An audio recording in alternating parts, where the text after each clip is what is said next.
Set number 46 पर बात करेंगे आज हम लोग। हमारे मॉडर्न हिस्ट्री पर हम लोग पहुंच चुके हैं और कल हमने जनजातीय आंदोलन कंप्लीट कर दिए थे प्रैक्टिस में हमारे। आज हम बात करेंगे किसान आंदोलन की, यानी कि ब्रिटिश कालीन भारत में जो किसानों के जो विद्रोह थे उसका जो आरंभ हुआ था नील विद्रोह से, वहां से हम लेंगे क्वेश्चन यहाँ से। तो किसानों की समस्याओं को लेकर के महत्वपूर्ण किसान आंदोलन से आने वाले प्रश्नों के आधार पर हम इसमें चर्चा करेंगे। एक ज़रूरी इन्फॉर्मेशन यहाँ उन बच्चों के लिए जो टीजीटी पीजीटी 2025 उत्तर प्रदेश के लिए तैयारी कर रहे हैं, यूपी टीजीटी पीजीटी 2025 मई और जून में होने वाली परीक्षा को ध्यान में रखते हुए क्रैश कोर्स आपके लिए शुरू किया गया है ऐप के माध्यम से। और 65 डेज का ये प्रोग्राम है इतिहास विषय के लिए। और हमारे पूरे सिलेबस को जो है हमने इसमें 65 लेक्चर में डिवाइड करके और इसको पूरा करेंगे, आपको पूरा रिवीजन कराएंगे इस क्रैश कोर्स में। इसमें आपके नोट्स भी बनवाए जाएंगे, यानी कि जो फैक्ट हैं जो थ्योरी है वो भी नोट्स में होंगे। इसमें मैप के माध्यम से हम लोग पढ़ाई करेंगे और हर एक चैप्टर के साथ टॉपिक वाइज आपको जो है प्रैक्टिस सेट भी दे जाएंगे जिन पर आप अभ्यास करेंगे। एक तरह से आपका मॉक टेस्ट भी हो जाएगा। ये पूरा सिस्टम ऑनलाइन होगा और दोपहर को 1 बजे से क्लास का टाइम रखा गया है, लेकिन जो लोग अगर उस समय अवेलेबल नहीं हो पाते हैं लाइव क्लास के लिए तो वो इसकी रिकॉर्डिंग भी ले सकते हैं। रिकॉर्डिंग उनके पास रहेगी जो आगे 1.5 साल के लिए या 2 साल के लिए वो वैलिड रहेगी, जो आपके पास हमेशा रहने वाली है। तो ऐप को डाउनलोड कर लीजिए और आप जो उसमें जाइए फिर इसको परचेज कर लीजिए। बेहद कम इसका रेट भी रखा गया है, मात्र 499 रुपीज़ में आप इसको परचेज कर सकते हैं। और इसके माध्यम से आप अपने पूरे इतिहास का परीक्षा से पहले क्विक रिवीजन कर सकते हैं। इसका पूरा प्रोग्राम हम आगे और आपको बताएंगे।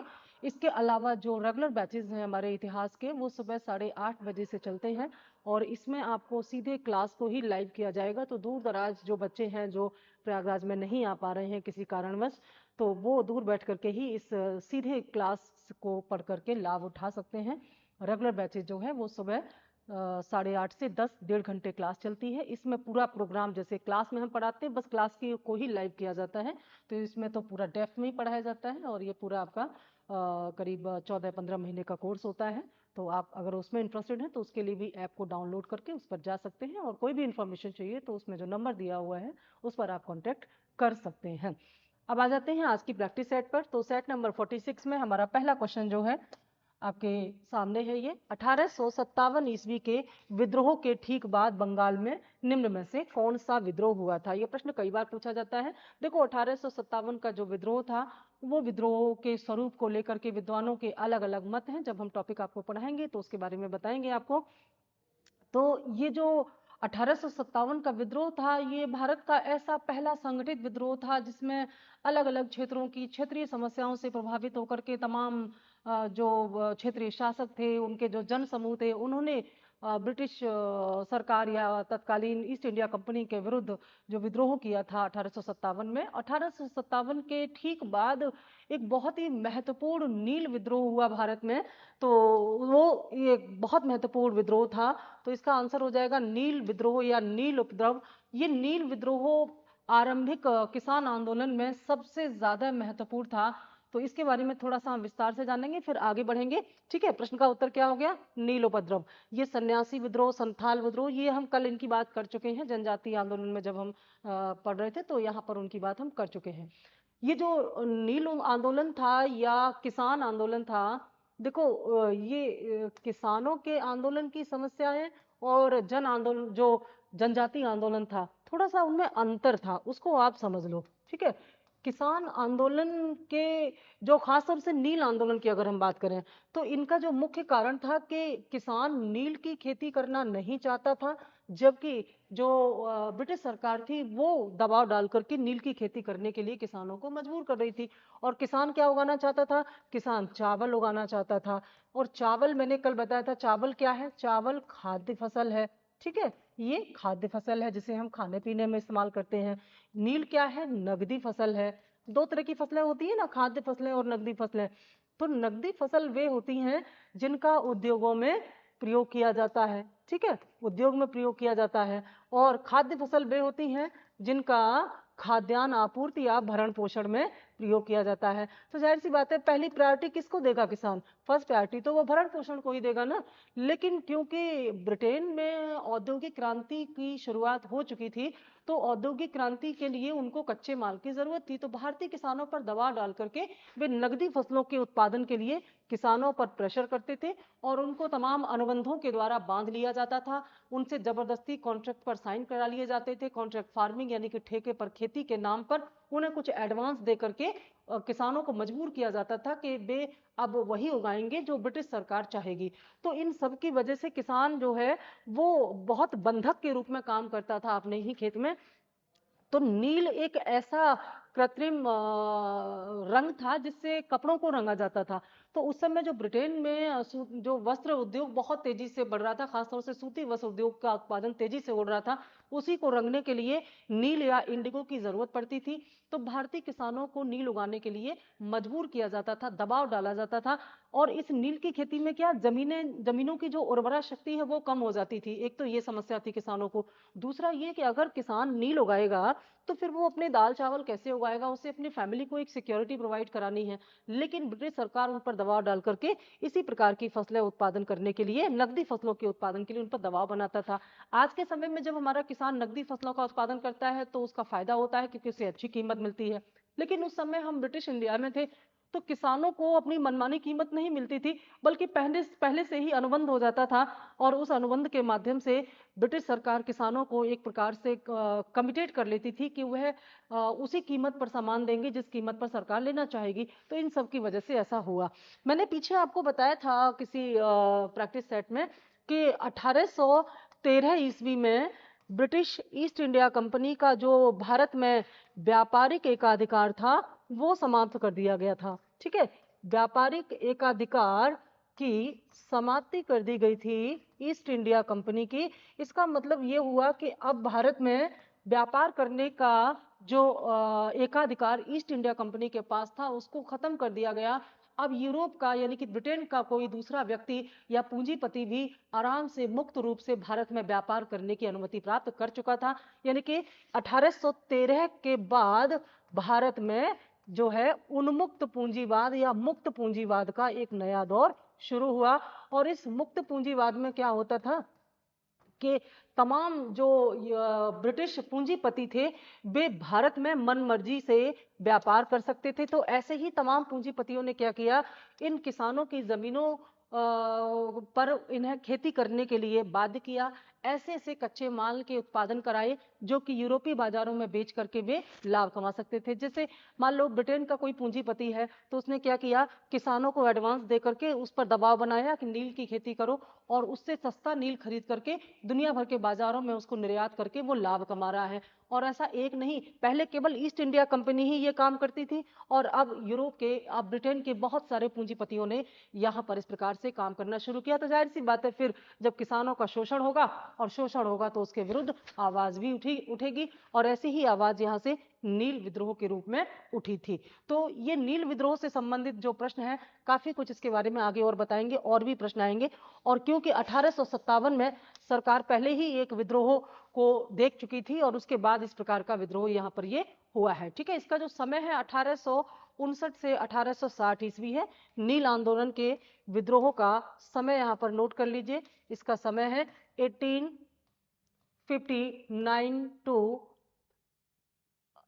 1860, यानी कि 1859 से लेकर के 1860 ईस्वी में ये विद्रोह हुआ है। और इस विद्रोह का सरकार ने कैसे सामना किया, दमन के द्वारा इस विद्रोह का दमन कर दिया गया। लेकिन बाद में सरकार ने एक नील आयोग का गठन किया और उसके द्वारा इस मामले को शांत करने का प्रयास भी किया। अगर हम ये कहें कि अंग्रेजों के शासनकाल में भारत का पहला संगठित किसान आंदोलन कौन सा था, किसान विद्रोह कौन सा था, तो वो नील आंदोलन ही था। ठीक है, तो ये एक महत्वपूर्ण इंफॉर्मेशन है क्योंकि इसमें किसानों को लाभ नहीं होता था तो वो इसको करने के लिए प्रेरित नहीं होते थे। ठीक है, अगला प्रश्न यहां से, प्रसिद्ध नाटक नील दर्पण जिसमें इंडिगो मतलब नील, इंडिगो की खेती करने वाले किसानों को दमन का चित्रण किया गया है, इसकी रचना किसने की थी। एक तो यहाँ से प्रश्न ये बनता है कि निम्न में से किस ग्रंथ में या किस उपन्यास में नील विद्रोह के दौरान जो किसान थे उन पर जो दमन किया था अंग्रेजों ने, उसकी कहानी को चित्रित किया गया है। तो उस नाटक का नाम है नील दर्पण। अब यहाँ पर पूछा गया है इस नील दर्पण की का चित्रण जो है या रचना किसने की है?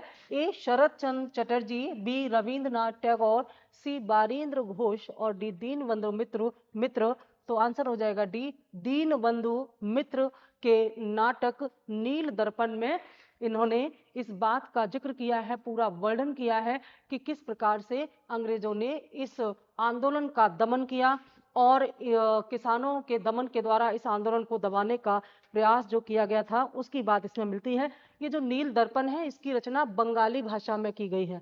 ठीक है, ये बंगाली भाषा में इस नाटक का चित्रण किया गया है दीनबंधु मित्र ने। और इसमें जो किसानों के नील आंदोलन करने वाले किसानों के ऊपर अंग्रेजों ने जो दमन किया है, उन्हें जिस प्रकार से टॉर्चर किया, दबाया, बल प्रयोग किया, उसका पूरा विवरण इसमें दिया गया है। ठीक है, अगला प्रश्न है, निम्नलिखित में से किस कारण से भारत से 20वीं शताब्दी के आरंभ में नील की खेती का ह्रास हुआ? यानी कि एक समय ऐसा भी था जब नील की खेती में किसानों को ठीक कीमत मिलती थी, क्योंकि तब विश्व बाजार में नील की डिमांड अच्छी होने के कारण अंग्रेजी भी लाभ कमाते थे, तो वो किसानों से भी सही कीमत पर नील खरीदते थे। लेकिन फिर एक समय ऐसा आया जब जो है देखिए नील एक नेचुरल कलर था, और जब कृत्रिम कलर आ गए, जब आर्टिफिशियल कलर आ गए, तो नील की डिमांड अंतर्राष्ट्रीय बाजारों में कम होने लगी। और जैसे ही नील की डिमांड कम होने लगी, फिर अंग्रेजों ने भारतीय किसानों से बेहद कम कीमत पर नील खरीदने का दबाव बनाया। या उसको मान लीजिए अब जब दूसरा कोई ऑप्शन नहीं है तो किसान क्या करेगा, उसी को बेचेगा। तो इन सब की वजह से नील की खेती में बहुत ज्यादा घाटा होने लगा, ह्रास आने लगा।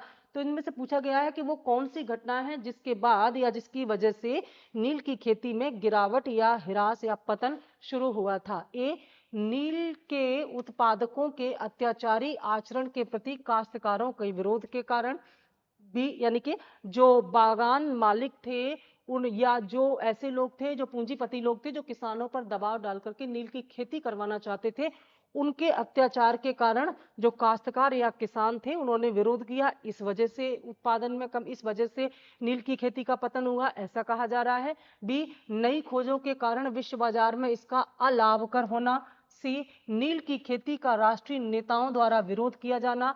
और डी, उत्पादकों के ऊपर सरकार का नियंत्रण।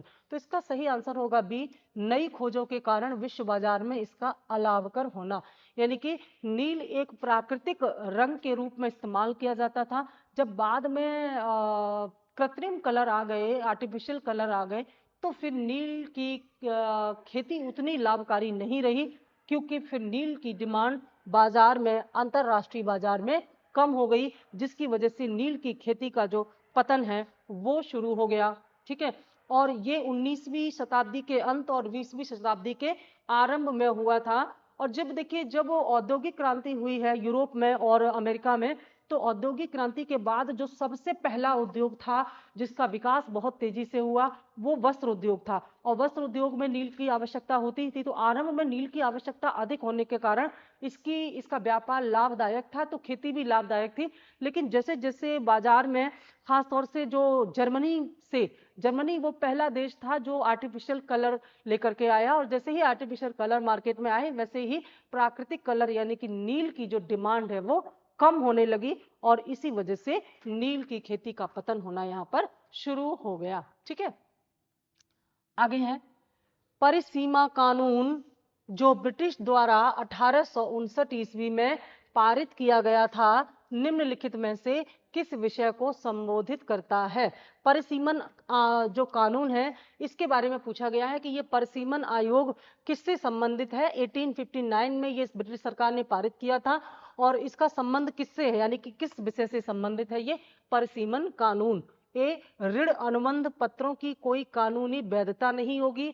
बी, साहूकार और रैयत यानी कि किसानों के मध्य हस्ताक्षरित ऋण अनुबंध पत्रों की वैधता केवल 3 वर्ष के लिए होगी। सी, भूमि अनुबंध पत्र, अनुबंध पत्र का मतलब होता है कॉन्ट्रैक्ट लेटर, साहूकारों द्वारा निष्पादित नहीं किए जा सकेंगे। और डी, ऋण अनुबंध पत्रों की वैधता 10 वर्षों के लिए होगी। यहाँ पर पूछा जा रहा है कि ब्रिटिश सरकार 1859 ईस्वी में जो पर सीमा कानून लेकर के आया था, उसमें इनमें से कौन से बात का वर्णन किया गया है या इस कानून के द्वारा किस प्रकार का प्रबंधन किया गया है, ये यहाँ पर पूछा गया है। तो इसका संबंध जो था वो आंसर बी से होगा, ऑप्शन बी से। साहूकार और किसानों के बीच हस्ताक्षरित ऋण अनुबंध पत्रों की वैधता केवल 3 वर्ष के लिए होगी। देखो, साहूकार कौन होता था? साहूकार वह होता था जो टैक्स देता था, जो ऋण देता था किसानों को, यानी कि महाजन होता था। जब जरूरत होती थी किसानों को, जैसे खेती करने के लिए उनको बीज खरीदना है या उनको दूसरी जरूरी चीजें या उनको अपने व्यक्तिगत कोई भी चीजें हैं, उस खर्चे हैं, उसके लिए पैसे चाहिए, तो किसानों के पास हमेशा धन की कमी बनी रहती थी। तो ये साहूकार जो है ये किसानों को कर्ज देते थे और उसके बदले कुछ ना कुछ इनका जो अचल भूमि, अचल संपत्ति है, उसको क्या करते थे, चल अचल संपत्ति को गिरवी रख लिया करते थे। तो उसके लिए एक कॉन्ट्रैक्ट साइन किया जाता था, किसके बीच में? साहूकार और किसान के बीच में। तो इस परसीमा कानून से, जो कि 1859 ईस्वी में आया, ये तय हुआ कि ये जो इसकी वैधता है, यानी कि इसकी जो मान्यता है, वो केवल कितने वर्ष के लिए होगी? 3 वर्ष के लिए होगी। जैसे मान लो किसी किसान ने अपनी जमीन को गिरवी रख करके किसी साहूकार से कर्ज लिया है, तो वो 3 साल तक बस इंतजार करेगा साहूकार। अगर 3 साल होने के बाद भी यह किसान अपना वो सामान वापस लेने नहीं आता है, तो उस जमीन पर साहूकार का मालिकाना अधिकार मान लिया जाएगा। ऐसा अनुबंध पत्र या कॉन्ट्रैक्ट लेटर तैयार किया गया और ये 3 वर्ष की सीमा जो है इस नए कानून से निर्धारित कर दी गई थी। ठीक है, और इसी के माध्यम से बड़ा ही शोषण किया गया है किसानों के को, जो है उनकी जमीनें हथिया ली गई। ऐसे बहुत सारे किस्से, कहानियां, फिल्में आपने देखी होंगी। अगला प्रश्न है, महाराष्ट्र में रामोसी कृषक जत्था या रामोसी किसान जत्था किसने स्थापित किया था? ठीक है, रामोसी किसानों का जत्था, जत्था का मतलब होता है दल। तो महाराष्ट्र में रामोसी किसानों का दल या जत्था इनमें से किसने स्थापित किया था? ए, न्यायमूर्ति रानाडे, बी, गोपाल कृष्ण गोखले, सी, वासुदेव बलवंत फड़के ने, और डी, ज्योतिबा फुले ने। इस प्रश्न का उत्तर आपको देना है। तो इसका सही आंसर होगा सी, वासुदेव बलवंत फड़के ने महाराष्ट्र में रामोसी किसान जत्था या दल का गठन किया था। और ये जो बलवंत फड़के थे, ये महाराष्ट्र के ही थे, वहीं इनका जन्म हुआ था। और इनका जो मुख्य रूप से ये जो प्रभावित हुए थे, राणा डे और दादा भाई, कल मैंने बताया था दादा भाई नौरोजी ने, कल या परसों की क्लास में था, दादा भाई नौरोजी ने धन का बहिर्गमन यानी कि ड्रेन ऑफ वेल्थ का जो सिद्धांत दिया था, उसका समर्थन राणा डे ने भी किया है। तो बलवंत जो फड़के थे, ये राणा डे के धन के बहिर्गमन सिद्धांत, जो कि मुख्य रूप से दिया तो था दादा भाई ने, पर समर्थन इन्होंने किया था। तो ये जो है बलवंत फड़के वो न्यायमूर्ति राणा डे के इस धन की निकासी सिद्धांत से काफी ज्यादा प्रभावित थे और इसी से प्रभावित होकर के इन्होंने क्या किया है, इन्होंने महाराष्ट्र में किसानों को संगठित किया अंग्रेजों की आर्थिक नीतियों के खिलाफ। अंग्रेजों की आर्थिक नीतियों, क्योंकि जो दादा भाई थे, उन्होंने, दादा भाई पहले ऐसे व्यक्ति थे भारतीय इतिहास में जिन्होंने अंग्रेजों की आर्थिक नीतियों के विरुद्ध आवाज उठा करके ये कहा कि अंग्रेजों की गलत नीतियों के कारण, शोषणकारी नीतियों के कारण भारत का धन भारत से बाहर जा रहा है। इसी को ड्रेन ऑफ वेल्थ का नाम दिया गया। ठीक है, और इसका समर्थन किसने किया? दादा भाई नौरोजी ने। और इसका समर्थन किया राणा डे ने। उन्होंने पहले विचार दिया लेकिन समर्थन इन्होंने किया। और इन्हीं से प्रभावित होकर के बलवंत फड़के ने फिर किसानों को संगठित करके ये रामोसी किसान जत्था बनाया महाराष्ट्र में। और ये किसके विरुद्ध था? अंग्रेजों की आर्थिक शोषणकारी नीतियों के विरुद्ध था ये। और इस जत्थे का उद्देश्य क्या था? ये इकट्ठा होकर के जो है धावा बोलते थे। अचानक जो धावा बोल, जहां पर कोई अंग्रेजों का केंद्र होता या उनका ऑफिस होता था, तो वहां पर धावा बोल करके उनकी संपत्ति को लूटते थे। ठीक है, और उनको एक प्रकार से उनको परेशान करना, उनको डिस्टर्ब करना या उनकी संपत्ति को लूट करके वो ये बताना चाहते थे कि तुम्हारे पास जो पैसे हैं या जो संपत्ति है वो कहीं ना कहीं भारत का ही है, जो अंग्रेजों ने शोषण के द्वारा अपने पास रख लिया है। तो इस प्रकार से ये अचानक हमला करके अंग्रेजों को परेशान करने का काम करते थे, उनकी संपत्ति को या अपनी ही, ये कहिए कि अपनी ही संपत्ति को जो कि उनके पास है उसको वापस लेने का काम करते थे। और इस चीज की शुरुआत तब और महत्वपूर्ण हो गई जब यहाँ पर क्या हुआ है, जब यहाँ पर महाराष्ट्र में भयंकर अकाल पड़ा। ये जो जत्था है ये 1845 में तैयार किया गया था और उसके बाद जब 1866-67 में महाराष्ट्र में बहुत भयंकर अकाल पड़ा तो इस अकाल के समय में इस जत्थे ने और भी तेजी से ये काम किया, अचानक लूट मार करके अंग्रेजों की संपत्ति को लूटना और उसे किसानों में बांट देना, इसके द्वारा इन्होंने अपना ये काम किया है। तो वासुदेव बलवंत फड़के ने ये जत्था या दल किसानों का तैयार किया था महाराष्ट्र में। ठीक है, वर्ष 1921-22 में अवध में कांग्रेस द्वारा शुरू किए गए एका आंदोलन का भार इनमें से किसने लिया था? ये सब किसान आंदोलन से ही संबंधित है, अलग अलग क्षेत्र में ये आंदोलन हुए हैं, तो ये एका आंदोलन से संबंधित है। एका आंदोलन का भार का मतलब है कि एका आंदोलन जो है इसका नेतृत्व किसने किया था? जब 1921-22 में अवध में कांग्रेस ने इसको शुरू किया था तो इसका भार किसने लिया? ए भगवान अहीर ने, बी मदारी पासी ने, सी बाबा रामचंद्र ने और डी शाह नईम ने। ठीक है, एक आंदोलन से कई प्रश्न बने हैं यहाँ से, तो इसमें जो किसने इसका भार लिया जब कांग्रेस द्वारा इसको शुरू किया गया, इसका आंसर होगा बी मदारी पासी। ठीक है, मदारी पासी ने एका आंदोलन की जिम्मेदारी ली, उसका नेतृत्व किया। और इसके बारे में थोड़ा सा और डिटेल्स जान लेते हैं हम कि ये जो एका आंदोलन है ये इसका मुख्य उद्देश्य था किसानों को लगान अदायगी ना करने के लिए प्रेरित करना। यानी कि किसानों को ये कहा जाता था कि वो लगान ना दें, क्योंकि अंग्रेजों की जो लगान की नीतियां थी वो काफी शोषणकारी थी, लेकिन किसान क्योंकि संगठित नहीं हो पाते थे तो एक दो किसान उनका विरोध करता तो उसको दमन के द्वारा दबा दिया जाता था।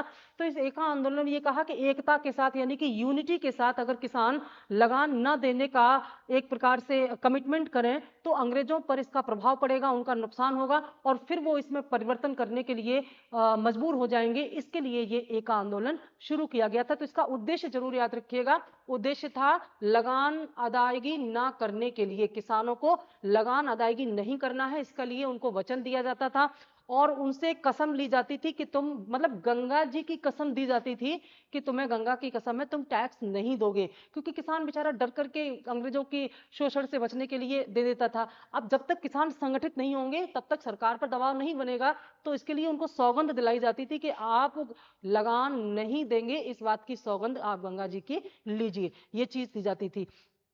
और इस समय जो वास्तव में ये जो विद्रोह था ये जमींदारों के विरुद्ध था, ये आंदोलन जमींदारों, क्योंकि जमींदार ही तो टैक्स लेते थे। अब जमींदार टैक्स लेकर के ब्रिटिश सरकार को दे देते थे, तो जाहिर सी बात है कि विद्रोह का ठीक सामना किसको करना पड़ेगा? जमींदारों को। जो तालुकेदार और जमींदार थे वो क्या करते थे ना कि जो टैक्स होता था, जैसे मान लीजिए सरकार ने टैक्स जो लगाया है उसके और कई गुना ज्यादा टैक्स वसूली करते थे। मैंने जहां जमींदारी प्रथा पढ़ाई थी पीछे इसमें प्रैक्टिस में, तो वहां पर आपको बताया था कि जैसे मान लीजिए अगर 100 रुपए की वसूली हो रही है तो अंग्रेजों को 89% देने के बाद 11% जो बचेगा वो जमींदारों का होता था। तो जमींदार सोचता था जितना ज्यादा कलेक्शन कर लो, ज्यादा से ज्यादा, जैसे 100 रुपए अगर आप टैक्स लेंगे तो 89% लेंगे तो आपको 89 रुपीज मिलेगा, आप 1000 रुपए लीजिए तो उससे भी ज्यादा है। तो इस तरह से क्या करते थे ना, वो ज्यादा से ज्यादा टैक्स वसूली करके ब्रिटिश सरकार को भी खुश करना चाहते थे और अपने भी पूरा भंडार भरना चाहते थे, लेकिन किसानों पर शोषण बढ़ता था। तो एका आंदोलन के द्वारा जमींदारों और जो तालुकेदार थे उनके इस अतिरिक्त टैक्स के खिलाफ संगठित किया गया किसानों को और टैक्स अदायगी ना करने का यहाँ पर वचन जो है वो दिलाया गया और ये कहा कि जो निर्धारित लगान है उससे 1 पैसे ज्यादा हम नहीं देंगे, चाहे जो भी हो जाए। ठीक है, तो ये इसमें वैसे तो किसानों का आंदोलन था, लेकिन जो छोटे छोटे जमींदार थे ऐसे जो कि इस प्रकार से जो स्वयं बड़े जमींदारों के शिकार थे उन्होंने भी इसमें साथ दिया था इस किसान आंदोलन का। ठीक है, मदारी पासी ने इसका जो है भार संभाला या नेतृत्व किया था। अगला प्रश्न है, निम्न में से कौन फरवरी 1918 में स्थापित उत्तर प्रदेश किसान सभा की स्थापना से संबंधित नहीं था? उत्तर प्रदेश किसान सभा की जो स्थापना है 1918 में हुई, तो इसकी स्थापना में कुछ नेता या तत्कालीन जो वहां नेतृत्व करने वाले प्रसिद्ध लोग थे वो शामिल थे, लेकिन इनमें से एक नाम ऐसा है जो इस उत्तर प्रदेश किसान सभा की स्थापना के संबंध में उनका नाम शामिल नहीं किया जाता है। तो हमें उन्हीं का नाम बताना है कि वो कौन थे जो उससे संबंधित नहीं थे। ए इंद्र नारायण द्विवेदी, बी इंद्र नारायण द्विवेदी यहाँ पर इस तरह से, बी गौरी शंकर मिश्र, सी जवाहरलाल नेहरू और डी मदन मोहन मालवीय। तो सही आंसर हो जाएगा सी जवाहरलाल नेहरू इस उत्तर प्रदेश किसान सभा की स्थापना से संबंधित नहीं थे। और फरवरी 1918 में इसकी जो स्थापना हुई है उत्तर प्रदेश किसान सभा की, तो इसमें मोतीलाल नेहरू शामिल थे, ना कि जवाहरलाल नेहरू। ठीक है, इसमें इनके पिता मोतीलाल नेहरू का नाम आता है, ये ध्यान में रखना होगा। मोतीलाल नेहरू इस संस्था से, इस सभा से संबंधित थे। जवाहरलाल नेहरू इससे संबंधित, इसकी स्थापना से संबंधित नहीं थे। ठीक है, तो मोतीलाल नेहरू, मदन मोहन मालवीय, इंद्र नारायण द्विवेदी, गौरी शंकर मिश्र द्वारा किसानों के हितों के लिए इस सभा का गठन किया गया था।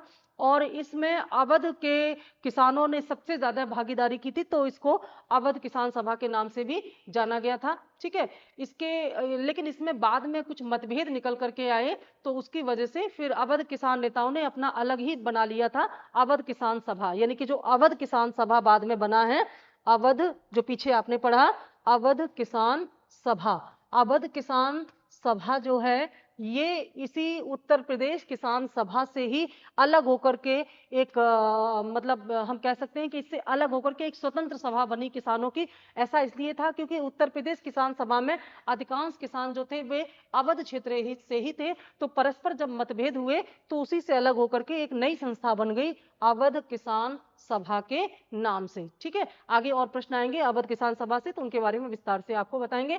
तो ये इसका आंसर और व्याख्या थी। अगला प्रश्न है, वर्ष 1921 का मोपला आंदोलन किसकी शाखा थी? मोपला के बारे में कल शायद क्लास में बात हुई है, प्रैक्टिस में, बहुत महत्वपूर्ण था ये मोपला आंदोलन।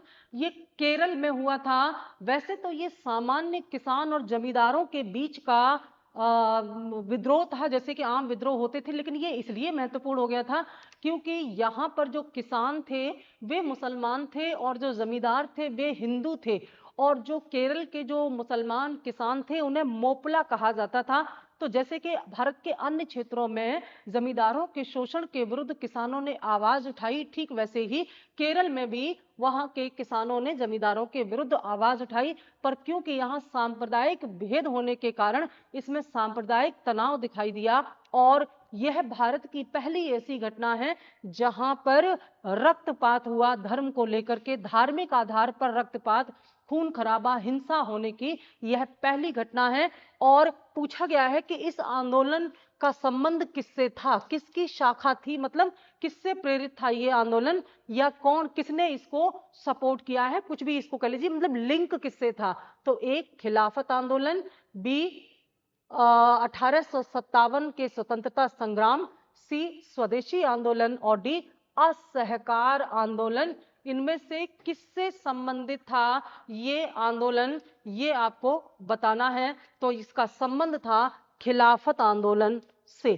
खिलाफत आंदोलन शुरू किया गया था जो तुर्की में ओटोमन साम्राज्य था उसके समर्थन में शुरू किया गया था कि वहां पर जो खिलाफत है उसकी समाप्ति ना की जाए। इसलिए भारत के जो राष्ट्रीय नेता थे उन्होंने मुसलमानों के साथ मिलकर के खिलाफत आंदोलन चलाया। हालांकि ये बाद में अंत ही इसका कोई निष्कर्ष नहीं निकल पाया और इसकी समाप्ति हो गई। इसी खिलाफत आंदोलन की शाखा या इससे प्रेरित होकर के भारत में ये मोपला, देखो इस मोपला आंदोलन का समर्थन गांधी ने भी किया है। क्यों? क्योंकि किसानों का समर्थन किया ना, तो किसानों का समर्थन करने के लिए खिलाफत आंदोलन ने भी, और उसने भी इसका साथ दिया। लेकिन क्योंकि मोपला आंदोलन सांप्रदायिक रूप ले चुका था, इसीलिए इस बात का असर भारत के राष्ट्रीय आंदोलन पर भी पड़ा। और यहीं से जो हम कह सकते हैं कि खिलाफत आंदोलन भारत का एक ऐसा अंतिम आंदोलन था जिसमें हिंदू और मुसलमान एक साथ मिलकर के लड़े थे। लेकिन उसके बाद फिर जो एक तरह से सांप्रदायिक मतभेद होने लगे, फिर वो साफ स्पष्ट रूप से दिखाई देने लगे, और जो ब्रिटिश सरकार की बांटो और राज करो की नीति का ही परिणाम था। ठीक है, खिलाफत आंदोलन के बारे में और आगे हम बात करेंगे। इसीलिए जो आपके लिए क्लास शुरू की जा रही है क्रैश कोर्स की, उसमें इन्हीं बातों को थोड़ा डिटेल्स में जान करके उनसे संबंधित महत्वपूर्ण फैक्ट जहां से प्रश्न पूछे जाते हैं उसके नोट्स आपको दिए जाएंगे, लिखवाए जाएंगे क्लास में ही। तो एक संपूर्ण सिलेबस का अध्ययन जो है, क्विक रिवीजन आपको हो जाएगा। अगला प्रश्न है, प्रसिद्ध बारदोली किसान आंदोलन का नेतृत्व किसने किया था? बारदोली आंदोलन तो बड़ा फेमस है, पढ़ा होगा आपने।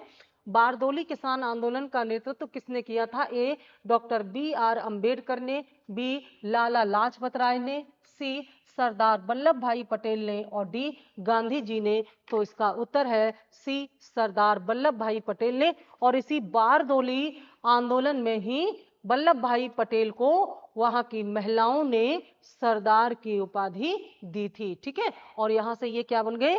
सरदार वल्लभ भाई पटेल यहाँ पर ये बन गए। कहाँ हुआ था ये? बारदोली में। और बारदोली कहाँ पर है? गुजरात में।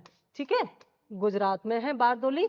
तो गुजरात के बारदोली में ये जो किसान आंदोलन था, इसका नेतृत्व वल्लभ भाई पटेल ने किया। और इनकी लीडरशिप से इतने प्रभावित हुए वहां के लोग, वहां की खासतौर से महिलाएं, तो वहां की महिलाओं ने इनको सरदार, ये कहा कि ये हमारे आंदोलन के सरदार हैं, इनको सरदार की उपाधि प्रदान की गई। ठीक है, अगला प्रश्न, स्वामी सहजानंद, इनका पूरा नाम है स्वामी सहजानंद सरस्वती, का संबंध किससे था? ए बिहार के जनजातीय आंदोलन से, बी बिहार के जातीय आंदोलन से, सी बिहार के किसान आंदोलन से और डी बिहार के मजदूर आंदोलन से। तो इनका संबंध बिहार के किसान आंदोलन से था, स्वामी सहजानंद सरस्वती का। और ये जो स्वामी सहजानंद सरस्वती थे, ये इनका जन्म तो उत्तर प्रदेश के गाजीपुर में हुआ था। 1929 में इन्होंने किसान सभा का आयोजन किया और इसी समय बिहार प्रांतीय किसान सभा की स्थापना भी हुई। और इसी बिहार किसान सभा के अध्यक्ष के रूप में ये स्वामी सहजानंद सरस्वती का चुनाव किया गया। तो ये इसके जो है अध्यक्ष बने थे बिहार किसान आंदोलन के। हम कह सकते हैं कि बिहार के किसान आंदोलनों का जो पूरा संगठित नेतृत्व था वो स्वामी सहजानंद सरस्वती ने किया था। ठीक है, अखिल भारतीय किसान कांग्रेस का गठन कब किया गया था? अखिल भारतीय किसान कांग्रेस, ये कांग्रेस की स्थापना नहीं, किसान कांग्रेस का गठन कब किया गया था? ए वर्ष 1936 में, बी वर्ष 1939 में, सी वर्ष 1942 में और डी वर्ष 1945 में। ये पूछा गया है आपसे कि कब किया गया था इसका गठन। तो इसका गठन किया गया था, अखिल भारतीय किसान कांग्रेस का गठन जो है वो 1936 में किया गया था। ऑप्शन ए इसका राइट आंसर होगा। और इसका गठन लखनऊ में किया गया था। ठीक है, इसका गठन जो है लखनऊ में किया गया था गठन। और इसके जो गठन था, इसमें स्वामी सहजानंद, जिनका पीछे हमने बात किया था, स्वामी सहजानंद को इसका अध्यक्ष बनाया गया है। स्वामी सहजानंद के अलावा जो एन जी रंगा थे वो इसके महासचिव थे और इसमें जवाहरलाल नेहरू ने भी भाग लिया था। ठीक है, और इसी सम्मेलन में ये कहा गया कि 1 सितंबर 1936 को किसान दिवस मनाया जाएगा, ये इसमें भाग लिया गया। और अखिल भारतीय किसान आंदोलन का जो पहला सम्मेलन था उसको जवाहरलाल नेहरू ने भी संबोधित किया था इस आंदोलन को। ये इसके बारे में कुछ महत्वपूर्ण जानकारी है। ठीक है, 36, ये 1936 याद रखना, कई बार प्रश्न आया है। बंगाल के तिभागा किसान आंदोलन की क्या मांग थी? तिभागा आंदोलन, तिभागा का मतलब होता है 1/3, ठीक है, 1/3। तो ये तिभागा किसान आंदोलन की मांग क्या थी? ए जमींदारों की हिस्सेदारी को फसल के आधे भाग से कम करके 1/3 करना, बी भूमि का वास्तविक खेतिहर होने के नाते भू स्वामित्व किसानों को प्रदान करना, सी जमींदारी प्रथा का उन्मूलन करना और कृषि दासता का अंत करना, डी किसानों के समस्त ऋणों को रद्द करना। तो वास्तव में इस आंदोलन की जो डिमांड थी वो ये ए होगा। इनको ये कहा गया कि जो जमींदार की हिस्सेदारी है वो फसल के आधे भाग से नहीं, जमींदार क्या करते थे, जमींदार ज्यादा से ज्यादा टैक्स वसूल करते थे, कभी कभी तो 50%, यानी कि उत्पादन हुआ है जो उसका 50% ले लिया करते थे। तो उसको कम करके 1/3 करने की बात कही गई कि 1/3, तीसरा हिस्सा इनको मिलेगा, 1/3 हिस्सा मिलेगा, बाकी का पूरा किसान का होगा। इसके लिए ये तिभागा किसान आंदोलन बंगाल में चलाया गया था। और इस आंदोलन के संदर्भ में जो है, वास्तव में ये आंदोलन की शुरुआत इस बात पर हुई कि बंगाल में भू राजस्व आयोग का गठन किया गया और भू राजस्व आयोग जो है इसने भी अपनी रिपोर्ट में ये कहा था कि किसानों को उनकी उपज का जो है वो ज्यादा भाग मिलना चाहिए और जमींदार 1/3 भाग ले। ये कि वहां का जो कमीशन बनाया गया था भू राजस्व आयोग, उसकी भी रिपोर्ट थी। तो इसी रिपोर्ट के आधार पर बंगाल के किसानों ने इसकी मांग की और आंदोलन चलाया, और इस आंदोलन के जो नेता थे वे कंपा राम सिंह एवं भवन सिंह थे। ये बहुत महत्वपूर्ण है। इस आंदोलन में कंपा राम सिंह एवं भवन सिंह ने नेतृत्व प्रदान किया, और इन्हीं के नेतृत्व में किसानों ने इस बात की डिमांड की कि वे जमींदारों को 1/3 से ज्यादा टैक्स नहीं देंगे। ठीक है, ये तिभागा आंदोलन के दौरान। अगला प्रश्न है, आचार्य विनोबा भावे के भूदान आंदोलन के आरंभ में निम्नलिखित स्थानों में से कौन सा एक उससे संबंधित था? ये विनोबा भावे ने ना भूदान आंदोलन चलाया था। भूदान आंदोलन का उद्देश्य क्या था? भूदान आंदोलन में ये कहा गया, क्योंकि देखो जब हमारा देश आजाद हुआ उस समय भारत में जो भूमि का वितरण था बहुत ही असमान था, क्योंकि जमींदारी प्रथा के तहत जमींदार का जमीन का जो मालिकाना अधिकार था वो जमींदारों के पास था। इसलिए बहुत ही असमान वितरण होने के कारण जब हमारा देश आजाद हुआ तो इस बात की आवश्यकता हुई कि भूमि का जो वितरण है वो समान किया जाए। इसके लिए संविधान में संशोधन भी किया गया 1951 में, और उस संविधान संशोधन के द्वारा जमींदारी उन्मूलन कार्यक्रम लगाया गया, जिसमें संविधान में नवी अनुसूची जोड़ करके उसमें भूमि सुधार को शामिल किया गया, ताकि जमींदार अपने संपत्ति के अधिकारों की रक्षा के लिए न्यायालय की शरण में ना जा सकें। और इसी के द्वारा फिर भारत में जमींदारी उन्मूलन प्रथा को हमेशा के लिए समाप्त कर दिया गया। इसी समय जो है भूदान आंदोलन शुरू किया था 1951 में। किसने? विनोबा भावे ने। कहां से? पोचमपल्ली से। ये कहां पर है? तमिलनाडु में। तमिलनाडु के पोचमपल्ली से इन्होंने जो आचार्य विनोबा भावे थे इन्होंने भूदान आंदोलन शुरू किया। और इसका जो मतलब था वो ये कि जिनके पास ज्यादा भूमि है वे अपनी स्वेच्छा से अपनी भूमि का दान कर दें और उसे भूमिहीन किसानों में बांटा जाए, जिससे कि भूमि का समान वितरण हो सके। इस उद्देश्य के साथ जो है पोचमपल्ली से, जो कि तमिलनाडु में है, यहां से ये विनोबा भावे ने अपना भूदान आंदोलन शुरू किया था। आज के हमारे यूनिट में प्रैक्टिस सेट में 15 क्वेश्चन है। इसके बाद फिर अगला हमारा जो यूनिट है, जो चैप्टर है वो शुरू हो जाएगा, और इसमें जो हम आगे पढ़ने वाले हैं वो हमारा सामाजिक धार्मिक सुधार आंदोलन होगा। तो फिर क्योंकि 15 के बाद अगले क्वेश्चन शुरू हो रहे थे तो यहाँ पर हमने 15 क्वेश्चन आपके लिए लिए हैं। तो अगला क्वेश्चन है, दक्कन दंगा आयोग का संबंध किससे था? दक्कन दंगा आयोग का संबंध किससे था? एक, किसानों की ऋणग्रस्तता से। बी, दक्कन में विधि और व्यवस्था के अभाव से। सी, रैयतवारी व्यवस्था की समस्याओं से। और डी, दक्कन में सांप्रदायिक दंगों से। ये दक्कन दंगे की बात यहाँ पर पूछी जा रही है कि दक्कन दंगे का जो संबंध है, दक्कन है तो दक्षिण में ही रहा होगा, लेकिन इसका संबंध किससे है? तो दक्कन दंगे का संबंध जो है वो किसानों की ऋणग्रस्तता से है। ये इसका सही आंसर होगा। और दक्कन दंगा आयोग जो है इसका गठन इसीलिए किया गया था कि जो किसानों की ऋणग्रस्तता है उसके संबंध में ये अपने सुझाव दें। ठीक है, ये आयोग की बात हो रही है, यानी कि ये जो दक्कन दंगा आयोग था इसका गठन किया गया था किसानों की ऋणग्रस्तता की समस्या के संदर्भ में सुझाव देने के लिए, उनकी समस्या का समाधान कैसे हो उसके लिए इसका गठन किया गया था। और दरअसल इसका सीधा संबंध था कि जब अमेरिका में गृह युद्ध के हालात हो रहे थे, जब अमेरिकी क्रांति हुई 1776 में, तो क्रांति के बाद अमेरिका में गृह युद्ध जैसे हालात हो गए थे, और उसी समय जो है कपास के निर्यात में वृद्धि हुई, क्योंकि अमेरिका कपास का बड़ा उत्पादक देश था, लेकिन गृह युद्ध के कारण उसके कपास का उत्पादन मंद पड़ा, और बाजार में जब कपास की डिमांड बढ़ी तो उसकी आपूर्ति के लिए जो ब्रिटिश ईस्ट इंडिया कंपनी थी उसने भारत से निर्यात करना शुरू किया। तो जब यहाँ से बड़ी मात्रा में निर्यात होने लगा तो ईस्ट इंडिया जो ब्रिटिश सरकार थी वो इससे काफी ज्यादा लाभ कमा रही थी, लेकिन उस लाभ का हिस्सा किसानों को नहीं मिल पा रहा था। और उसके बाद जब गृह युद्ध समाप्त हो गया तो उसके बाद कपास की कीमतों में बहुत तेजी से गिरावट आई, क्योंकि अमेरिका ने फिर से कपास के उत्पादन में वृद्धि कर दी थी, और ऐसी स्थिति में कपास की कीमतें गिरा दी गई। यानी कि जब अमेरिकी गृह युद्ध के कारण कपास की कीमतें बढ़ी हुई थी विश्व बाजार में, उसका लाभ भारतीय किसानों को नहीं मिला। लेकिन गृह युद्ध समाप्त होने के बाद जब वहां कपास की डिमांड कम हो गई बाजार में, क्योंकि अमेरिका में भी कपास का उत्पादन शुरू हो गया, तो उसकी वजह से कपास की कीमतें जरूर घटा दी गई।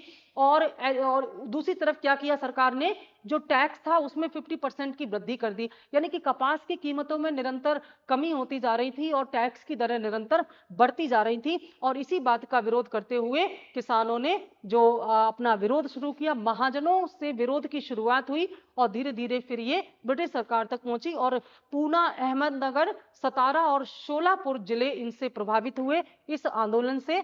तो उसी की जो एक प्रकार से समस्या का समाधान कैसे हो किसानों की, उसके लिए एक आयोग बनाया गया जिसका नाम था दक्कन दंगा आयोग। ठीक है, दक्कन दंगा आयोग। क्वेश्चन नंबर 15 पर हम लोग बात करेंगे। यहाँ पर सूची 1 को सूची 2 से हमें सुमेलित करना है और इसके आधार पर हमें सही आंसर का चुनाव करना है। तो यहाँ पर हम इसको हटा देते हैं क्योंकि इसकी आवश्यकता यहाँ पर इसलिए नहीं है क्योंकि यहाँ नेताओं के नाम नहीं है, केवल इस आंदोलन को उसके सही जो वाक्य है उसके साथ जोड़ देना है, यानी कि किसका संबंध किससे था उससे हमको इन्हें जोड़ना है। तो एक तरफ इसके आंदोलन के नाम लिखे हुए हैं और दूसरी तरफ जो है इससे संबंधित जो तथ्य है उसका नाम लिखा हुआ है। सबसे पहले हम देखते हैं, पहला है बारदोली सत्याग्रह, दूसरा तिभागा, फिर सत्यशोधक समाज, उसके बाद उल गुलान। तो बारदोली सत्याग्रह का संबंध किससे है, पीछे हम व्याख्या कर चुके हैं। बारदोली सत्याग्रह जो है वल्लभ भाई पटेल द्वारा गुजरात के बारदोली में शुरू किया गया था और इस बारदोली सत्याग्रह में किसानों के साथ साथ इसका सही जो जुड़ाव होगा वो होगा 2 के साथ कि बारदोली सत्याग्रह में किसानों के साथ साथ कालीपराज यानी कि काले लोग, कालीपराज का मतलब होता था काले लोग, इन्होंने भी हिस्सा लिया था। तो इसका ये हो जाएगा, A का 2 हो जाएगा। तिभागा आंदोलन जो है, ये तिभागा आंदोलन का संबंध कुड़बी कृषकों के साथ था, तो बी के साथ 4 लग जाएगा। सत्यशोधक समाज की स्थापना ज्योतिबा फुले ने की थी और ये बरगरदार या बरगदार समाज के लिए था। और उल गुलान जो है इसका संबंध मुंडा समुदाय के साथ था जो कि एक जनजाति थी। बिरसा मुंडा ने मुंडा आंदोलन चलाया था और उसे उल गुलान या महान हलचल के नाम से भी जाना गया था। तो इस आधार पर हम देखते हैं हमारा कूट जो है ए सही आंसर होगा 2 4 1 3। ठीक है, इस प्रकार से मैच करने के बाद राइट आंसर हो जाएगा ए। और आज के हमारे सेट में जैसे कि मैंने बताया 15 क्वेश्चन यहाँ पर लिए गए हैं क्योंकि इसके बाद हमारा नया चैप्टर स्टार्ट हो रहा था। तो कल के सेट में हम लोग 19वीं शताब्दी के सामाजिक धार्मिक सुधार आंदोलन से महत्वपूर्ण प्रश्नों की चर्चा करेंगे, उनकी व्याख्या करेंगे, प्रैक्टिस करेंगे।